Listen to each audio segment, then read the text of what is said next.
योग्य हो गया है, क्योंकि ब्राह्मण बालक का यज्ञ संस्कार 8 से 11 वर्ष के अंदर कर देना चाहिए। सो कश्यप जी महाराज गुरु बृहस्पति जी को बुलाते हैं। गुरु बृहस्पति जी को बुलाने के बाद कहते हैं कि महाराज आप मेरे पुत्र का यज्ञोपवीत संस्कार कर दीजिए। सो गुरु बृहस्पति जी उनका यज्ञोपवीत संस्कार करते हैं। ब्रह्मा जी कमंडलू लिया कर देते हैं। सप्तऋषियों ने कुशा का चटाई दिए बैठने के लिए। सरस्वती जी रुद्राक्ष की माला प्रदान करती हैं। कुबेर जी पात्र देते हैं, भिक्षा पात्र देते हैं। मां अन्नपूर्णा दी लाकर उसमें भिक्षा देती हैं। और देवताओं ने उनको छत्र दिया, कश्यप जी ने मृग चर्म दिया और चंद्रमा ने पलाश का डंटा दिया। सबको पाने के बाद जिस प्रकार से हमारे ब्राह्मण समाज में जनेऊ संस्कार होता है, आज वामन भगवान का यज्ञोपवीत संस्कार हुआ और उन सारे भिक्षा को जाते हैं अपने मां से, भवत भिक्षाम देहि, अपने मां से और पिता से भिक्षा स्वरूप में देवताओं के भिक्षा को मांग कर लाते हैं और लाकर भगवान गुरु बृहस्पति जी को दे देते हैं। और बृहस्पति जी जब उसको स्वीकार करते हैं तो कहते हैं महाराज मैं आपके बारे में जानता हूं कि आप कौन हैं। आप तो पर ब्रह्म परमेश्वर हैं और इतना साधारण जो भिक्षा स्वरूप में लाकर मुझे दिए हैं ये तो कोई भी दे सकता है, लेकिन आप पर ब्रह्म परमेश्वर हो, यह साधारण भिक्षा में स्वीकार नहीं करूंगा। वामन भगवान ने कहा कि महाराज क्या चाहिए आपको बताइए। तो गुरु बृहस्पति जी ने कहा कि आप जाइए और जाकर राजा बलि के पास से जो देवताओं का राज्य है उस राज्य को मांग कर लेकर आइए। तो वामन भगवान ने कहा कि आखिर राजा दैत्य राज बलि मिलेंगे कहां। गुरु बृहस्पति जी ने कहा कि जाइए नर्मदा के नदी के तट पर यज्ञ कर रहे हैं और जब से विजयी हुए हैं तब से बड़ा प्रसन्न रहते हैं। प्रतिदिन कुछ ना कुछ दान स्वरूप में विप्रजनों को, संत जनों को प्रदान करते हैं। आप भी जाइए कुछ मांग कर लेकर आइए उन्हीं से। और वामन भगवान वहां से चलते हैं, नर्मदा नदी के तट पर आते हैं। भक्तमाल में एक कथा मिलता है कि 21 फुट के ब्राह्मण देवता वहां पर दिखाई दिए। और जब 21 फुट के ब्राह्मण देवता दिखाई देते हैं, भक्तमाल की कथा है, तो भगवान नन्हा सा रूप है, नर्मदा नदी जो बहुत विशाल नदी है, कहते हैं कि मैं इसको पार कैसे करूंगा। तो ब्राह्मण देवता से आकर कहते हैं कि प्रभु आप इतने बड़े हैं, आप अपने कंधे पर बैठाकर मुझे नदी पार करा दीजिए। बार बार जब आग्रह करते हैं तो ब्राह्मण देवता स्वीकार करते हैं, अपने कंधे पर भगवान को बैठा लेते हैं और नदी पार कराने के लिए जिम ही नदी में प्रवेश करते हैं। आधे नदी के बीच में जाते हैं, आधे मार्ग में जाते हैं तो भगवान कि पग में देखते हैं, पैर में देखते हैं कि शंख चक्र बना है। ब्राह्मण देवता समझ जाते हैं कि ये पर ब्रह्म परमेश्वर ही हैं और आज मेरे समक्ष मुझसे लीला कर रहे हैं। तो ब्राह्मण देवता भी लीला करना प्रारंभ, कभी इधर हिलते हैं कभी उधर हिलते हैं, माने भगवान को बार बार गिराने का प्रयास करते हैं। भगवान कहते हैं कि अरे ब्राह्मण देवता मैं गिर जाऊंगा। तो ब्राह्मण देवता ने कहा कि अरे प्रभु, अरे पूरे जगत को तो आप तारते हैं, गिरते हुए का सहारा तो आप देते हैं और भला आप गिर सकते हैं, ये कैसे हो सकता है। प्रभु मैं आपको पहचान गया कि आप कौन हैं। तो भगवान ने कहा कि मुझे पहचान गए। ब्राह्मण देवता ने कहा कि हाँ मैं आपको पहचान गया कि आप कौन हैं। प्रभु ये कैसी विचित्र लीला कर रहे हैं। वामन भगवान ने कहा कि इस बात को किसी को बताइएगा मत। ब्राह्मण देवता ने कहा कि प्रभु इस समय मैं अपने कंधे पर बैठाकर आपको पार करा रहा हूं, लेकिन इस शरीर को जब छोड़ कर आऊंगा ना तो उस भवसागर को आप पार करा दीजिएगा। भगवान प्रसन्न हो जाते हैं। उस तट पर ले जाकर ब्राह्मण देवता वामन भगवान को रखते हैं और वामन भगवान वहां से पैर में खराऊ पहनकर चलते हैं, राजा बलि के यज्ञ में प्रवेश करते हैं। और जब वहां से चलते हैं, सुंदर रूप है, मनमोहक छोटा सा रूप है, मनमोहक रूप है। जब वहां से चलते हैं, राजा बलि दूर से भगवान को आते हुए देखते हैं और उनका रूप का वर्णन करते हैं। आज छोटा सा रूप बनाकर चलते हैं, सुंदर सा भाव है। कहते हैं हो हरि बामन का भेष बनाए,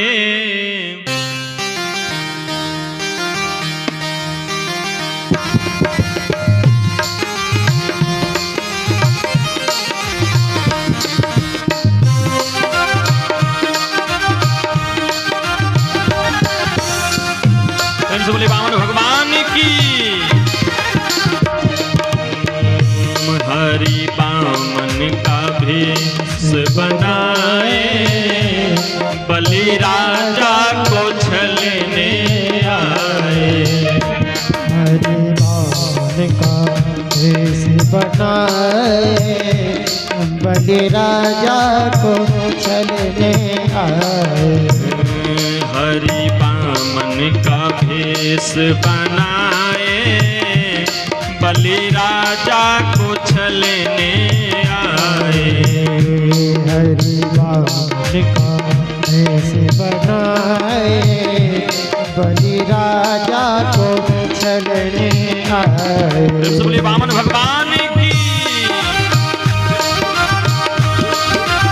कल्पना करिए भगवान का सुंदर रूप है, मनमोहक रूप है।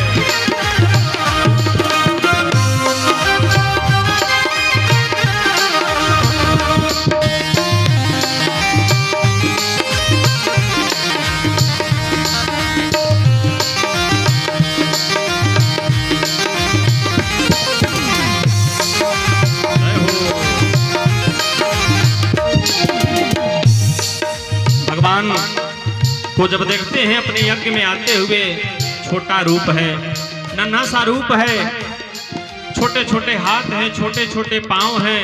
उस रूप का दर्शन करते हैं राजा बलि जी।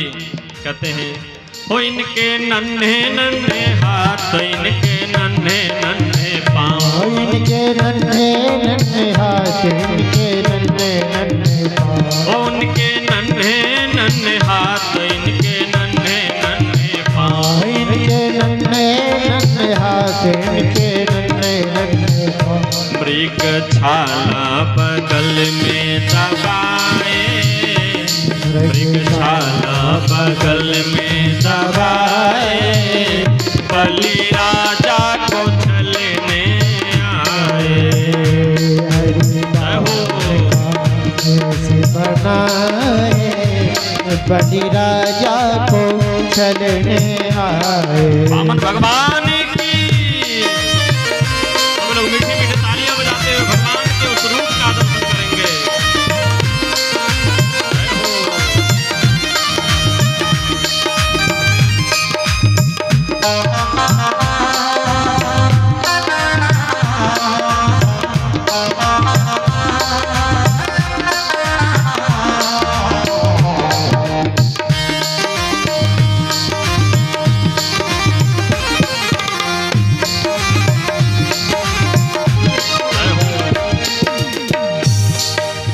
छोटा रूप है भगवान का, मस्तक पर त्रिपुंड लगाए हैं और छाता हाथ में लेकर, हाथ में कमंडलू लेकर और चल रहे हैं।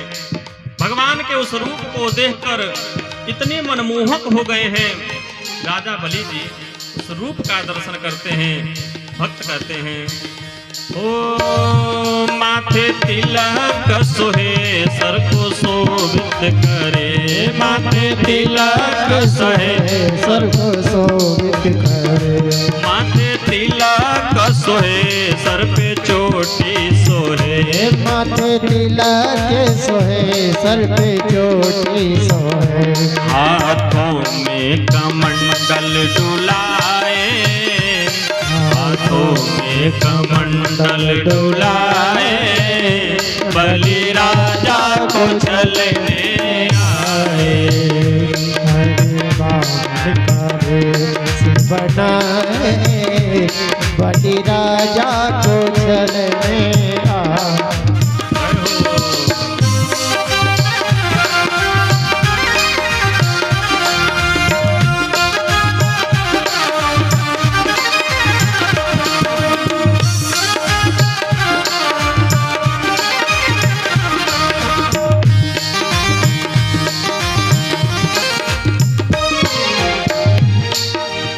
छोटे से ब्रह्मचारी का रूप बनाए हैं, कंधे पर जनेऊ सजा हुआ है और जब चलते हैं मृग चर्म को धारण करके, इतना प्यारा रूप है, इतना सुंदर रूप है कि जो देखे वह मोहित हो जाए।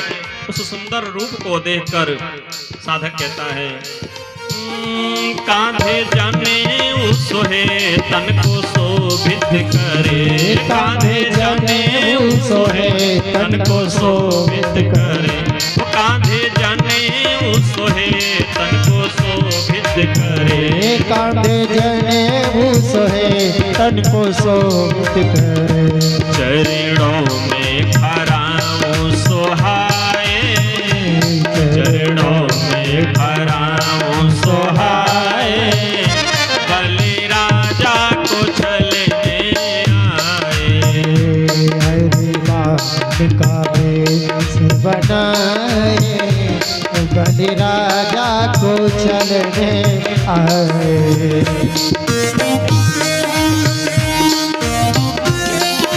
जय हो।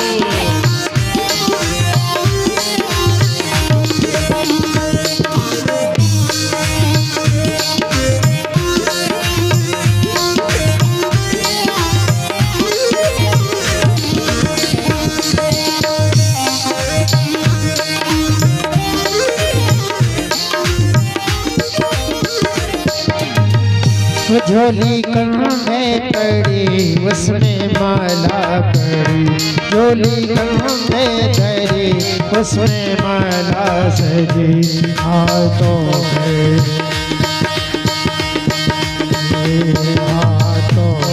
कमंडल सोहाए, बलि राजा को चलने आए, हरि बनाए, बलि राजा को चलने आए, हो बलि राजा को चलने आए, बलि राजा को चलने आए। प्रेम से बोलिए वामन भगवान की जय हो। आज वामन भगवान सुंदर रूप धारण करके जब राजा बलि के यज्ञ में पधारते हैं, तो राजा बलि के जब यज्ञ के निकट पहुंचते हैं तो राजा बलि ने बड़ा सुंदर स्वागत किया कि स्वागतम ते नमस्तुभ्यम ब्रह्मांदिक करवामि ते, ब्रह्मर्षीणाम तपः साक्षात् मन्ये त्वायाम वपुधरम। अरे प्रभु, आप कहां से पधारे हैं? आज आपके रूप को देखकर ऐसा लग रहा है कि मेरा यज्ञ सफल हो गया। स्वयं नारायण स्वरूप आप दिखाई दे रहे हैं। सुंदर रूप भगवान का है। खूब स्वागत करते हैं, सत्कार करते हैं। पूछते हैं कि महाराज, आज आपके रूप को देखकर मैं बड़ा मोहित हूं, क्योंकि आज तक आप जैसे तेजस्वी ब्राह्मण बालक को आज तक मैंने नहीं देखा। क्या चाहिए, मांगिए मुझसे। भगवान ने कहा कि महाराज क्या बताऊं, एक भक्त के द्वार पर जाकर संध्या कर रहा था, सो उसने मुझे वहां से फटकार लगाई कि अरे ब्राह्मण देवता, आप यहां से जाइए, आज यहाँ बैठकर तपस्या कर रहे हैं, कहीं ऐसा कल ना हो कि कोई सुंदर मूर्ति लाकर बैठाकर भव्य मंदिर बना दें, सो आप मेरे स्थान को छोड़कर जाइए। मुझे बड़ी ग्लानि हुई। मैंने सोचा कि आप जैसे प्रतापी राजा के पास जाकर क्यों ना कुछ पगभूमि मांग लूं, सो यही सोचकर मैं आपके पास आया हूं। महाराज, आप ही 3 पग भूमि मेरे पैर से नाप कर दे दीजिए। राजा बलि ने कहा कि प्रभु, जैसी आपका रूप है, जितना छोटा आप हैं, आपका रूप है, उतना ही छोटी आपकी बुद्धि भी है। भला 3 पग भूमि नाप कर लेंगे और उसमें क्या बना लेंगे? आप कहिए तो मेरे दैत्य आपसे कई गुना बड़े हैं, उनके पैरों से नाप कर मैं आपको 3 पग भूमि दे दे रहा हूं। भगवान ने कहा कि नहीं, मुझे चाहिए तो अपने ही चरण से चाहिए, अपने ही पैर से चाहिए। बहुत वार्तालाप होती है। गुरु शुक्राचार्य जी दूर से देख रहे थे और देख के पहचान गए कि ये तो पर ब्रह्म परमेश्वर हैं, भगवान है, और वहां से भगे हुए राजा बलि के पास आते हैं और राजा बलि के पास आने के बाद कहते हैं कि अरे राजन, क्या तुमने कुछ दिया तो नहीं? तो राजा बलि ने कहा कि नहीं नहीं, मैंने कुछ दिया नहीं, बस वचन दिया हूं कि जो मांगेंगे सो मैं आपको दूंगा। तो शुक्राचार्य जी ने कहा कि आप जानते नहीं हो ये कौन है? ये पर ब्रह्म परमेश्वर विष्णु है, जो वामन का रूप धारण करके तुम्हारे यहाँ तुम्हारे धन को लूटने के लिए आए हैं। राजा बलि ने कहा कि प्रभु, अगर भगवान होंगे तो आज मैं इनसे झूठ नहीं बोलूंगा। इतिहास में मेरा नाम तो रहेगा कि भगवान किसी भक्त के यहाँ स्वयं मांगने के लिए गए थे। दानियों में कभी नाम आएगा तो मेरा सर्वोपरि नाम आएगा। शुक्राचार्य जी बार बार मना करते हैं, जब नहीं मानते हैं कहते हैं देखो कुछ स्थान होते हैं जहां पर झूठ बोलने पर दोष नहीं लगता है। स्त्री नर्म विवाहे च वृत्यर्थे प्राण संकटे, कहीं किसी कन्या का विवाह न होता हो तो झूठ बोलकर विवाह कराने पर दोष नहीं लगता है। कहीं किसी की जीविका नष्ट हो रही हो तो वहां पर झूठ बोलने से उसकी जीविका बच जाए तो वहां पर झूठ बोला गया, झूठ का दोष नहीं लगता है। किसी का प्राण संकट में हो, अगर वहां पे हम झूठ बोलने से, हमारे एक झूठ बोलने से अगर प्राण बच जाए तो वहां पर झूठ बोलने पर उसका दोष नहीं लगता है। इस प्रकार से कुछ स्थान है जहां पर झूठ बोलने पर दोष नहीं लगता है। लेकिन जब शुक्राचार्य जी के कहने पर राजा बलि नहीं मानते, कहते कि नहीं, मैं आज झूठ नहीं बोल सकता हूं। शुक्राचार्य जी श्राप देते हैं कि जाओ, मैं तुमको श्राप देता हूं कि तुम धनहीन हो जाओ। भगवान भी कहते हैं कि चलिए महाराज, कम से कम श्राप दिए, जिसको हरण करने के लिए मैं आया हूं वो कार्य मेरा सफल हो जाएगा। अब भगवान कहते हैं ये तो आप मुझे दान स्वरूप में दीजिए, नहीं तो मैं इस स्थान से अब जा रहा हूं। सो राजा बलि ने कहा कि प्रभु, जहां से आपकी इच्छा हो तो वहां से आप दान स्वरूप में ले लीजिए। तो वामन भगवान ने कहा कि मैं ब्राह्मण बालक हूं, बिना दक्षिणा संकल्पित दक्षिणा लेता हूं, संकल्प करके देंगे तो ही स्वीकार करूंगा। सो बलि ने कहा कि कहां से संकल्प, कैसे संकल्प होगा बताइए। भगवान ने कहा कि हाथ में जल लीजिए। बलि ने कहा कि जल कहां से ले आऊं? वामन भगवान ने कहा कि मेरे कमंडलू में जल है, और जल जीव ही देने के लिए वामन भगवान तैयार होते हैं। शुक्राचार्य जी सुंदर रूप, छोटा सा रूप धारण करके उनके कमंडलू में जाकर गंगा सागर के छिद्र पर जाकर बैठ जाते हैं। अब भक्त देने के लिए तैयार है भगवान को, लेकिन शुक्राचार्य जी बार बार विघ्न बाधा उत्पन्न कर रहे हैं। वर्णन आया है, संतों ने कहा है कि जब शुक्राचार्य जी बार बार नहीं माने तो भगवान ने क्या किया कि अपने आसन के चटाई से एक कुश को निकाले और गंगा सागर में छेद दिए, जिसके कारण शुक्राचार्य जी का एक नेत्र ही, आंख ही फूट गया, और दूसरा आंख न फूट जाए अपना प्राण बचाकर तुरंत वहां से भगे। और भागने के बाद संकल्प हुआ।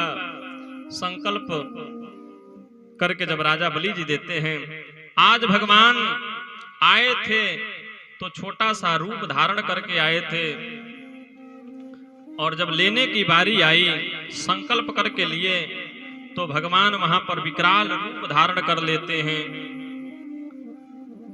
और भगवान विराट रूप धारण करके अपने पैर को ऊपर उठाते हैं। भुवः लोक स्वर्गलोक को नाप कर ब्रह्मलोक को, सत्यलोक को जब चरण पहुंचाते हैं अपना, और ब्रह्मा जी ने भगवान के पैर को देखा कि इतना विकराल पैर किसी और का नहीं हो सकता, स्वयं पर ब्रह्म परमेश्वर नारायण का ही हो सकता है। ब्रह्मा जी तुरंत अपने कमंडलू से जल लिए और भगवान के दाहिने पैर के नखूने के नख को, अंगूठे के नख को धुल कर कमंडलू में रख लिए, जहां से गंगा जी का प्रादुर्भाव हुआ। दूसरे पग से नीचे तल, तलातल, रसातल, महातल सबको नाप लेते हैं, और तीसरा पग कहते हैं कि राजा बलि बताओ अब कहां रखूं। राजा बलि ने कहा कि प्रभु एक बात बताइए कि धन बड़ा है या धनी। तो भगवान ने कहा कि धन से बड़ा तो धनी होता है। क्यों? क्योंकि धन तो धनी के अधीन होता है। जब धनी है तभी तो उसके पास धन है, जब धनी ही नहीं रहेगा तो उसका धन का कोई मतलब नहीं। तो धन से बड़ा तो धनी होता है। तो राजा बलि ने कहा कि प्रभु जब 2 पग में आप मेरे धन को नाप सकते हैं तो क्या तीसरा पग आप मेरे सर पर नहीं, मुझे नहीं नाप सकते हैं? तीसरा पग आप मेरे सर पर रख दीजिए। आज भगवान आए थे बलि को छलने के लिए, लेकिन बलि ने स्वयं भगवान को छल लिया और भगवान अपना तीसरा पग राजा बलि के सर पर रखते हैं। मनमुग्ध हो जाते हैं राजा बलि, भगवान प्रसन्न हो जाते हैं, कहते हैं मांगो, क्या मांग रहे हो? जो मांगोगे सो दूंगा। राजा बलि ने कहा कि प्रभु बस यही चाहता हूं कि जहां से निकलूं बस आपका दर्शन हो जाए। भगवान ने कहा कि क्यों, द्वारपाल बनाना चाहते हो कि जहां से निकलोगे वहीं से मुझे देखोगे? तो द्वारपाल जब बन के रहूंगा तो वही देख सकते हो। तो बलि ने कहा कि नहीं प्रभु, बस आपका दर्शन पाना चाहता हूं। और भगवान प्रसन्न हो जाते हैं, राजा बलि को सुतल लोक का राजा बना देते हैं और उनके द्वारपाल बनकर स्वयं भगवान वहां पर रहने लगते हैं। धीरे धीरे समय बीतता है।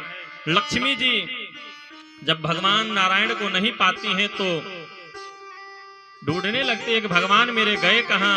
पता चलता है कि राजा बलि के यहाँ मेरे परमेश्वर गए हैं। तो भगवान को लेने के लिए श्रावण शुक्ल पक्ष 10वीं के दिन मां लक्ष्मी जी राजा बलि के पास में आती हैं और धर्म का भाई बनाती हैं। और पूर्णमासी के दिन बलि को राखी बांधती हैं और रक्षा सूत्र बांधने के बाद, राखी बांधने के बाद उपहार स्वरूप में राजा बलि कहते हैं कि बहना क्या चाहिए? तो लक्ष्मी जी कहती हैं कि जो आपका द्वारपाल है वही हमें आप दे दीजिए। पूर्णमासी के दिन आकर मां लक्ष्मी जी राजा बलि को रक्षा सूत्र बांधती हैं। तभी से जो रक्षा बंधन का पर्व है वो प्रारंभ होता है कि जेन बंधो बलि राजा दानवेंद्रो महाबला कि तेन त्वापतु बदनामी रक्षे माचल। तभी से जो रक्षा बंधन का भाई और बहन का जो प्रेम है वो प्रारंभ हुआ। और आज सभी के परिवार में बहनें अपने भाई के कलायों हाथ पर राखी बांधती हैं। और आज लक्ष्मी मैया जब मांगती हैं तो राजा बलि जी कहते हैं कि नहीं नहीं, मैं उन्हें अपने द्वारपाल को नहीं दे सकता क्योंकि वो मेरे परमेश्वर हैं। लेकिन भगवान समझाते हैं और राजा बलि भगवान के एक हाथ को राजा बलि पकड़ लेते हैं, एक हाथ को लक्ष्मी मैया पकड़कर और लगती हैं खींचने। भगवान वहां पर 2 रूप धारण करके एक रूप में लक्ष्मी जी के साथ चले जाते हैं और एक रूप में सुतल लोक को ही रह जाते हैं। किसी को कुछ पता नहीं चलता है, सबको लगता है कि मेरे साथ परमेश्वर हैं। इस प्रकार भगवान वामन रूप धारण करके राजा बलि के ऊपर कृपा बरसाते हैं और देवताओं का राज ले जाकर उन्हें वापस कर देते हैं। आगे मत्स्य रूप धारण करके सत्यव्रत नामक राजा को सुंदर कथा श्रवण कराते हैं। आइए, बहुत सारी कथाएं हैं, कुछ कथाओं को कल श्रवण कराएंगे। तो यहीं पर विराम करते हैं, चलते हैं हम सूर्यवंश को छोड़कर चंद्रवंश में। कहते हैं जब पृथ्वी पर पाप बढ़ने लगा तो पृथ्वी देवी डर गई और पृथ्वी देवी घबराकर गाय का रूप धारण करके देवताओं के पास जाती हैं और देवताओं के पास जाकर कहती हैं कि आप लोग मेरे रक्षक हैं,